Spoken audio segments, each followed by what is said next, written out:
ఇది సాధ్యమో అసాధ్యమో నాకు తెలియదు, కానీ ఇక మీదట ఏ గుడికి వెళ్ళినా ఏ భక్తులైనా కూడా హుండీలో స్వామివారికి ₹1 కూడా వేయకండి.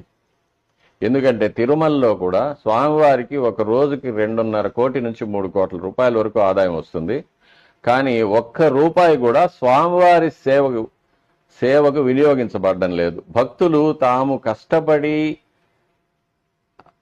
పొదుపు చేసి తెచ్చిన డబ్బులు ₹10, ₹50, ₹100, ₹1000 స్వామివారికి హుండీలో వేస్తుంటారు. ఎందుకంటే స్వామివారి సేవకు ఇది ఉపయోగపడుతుందని.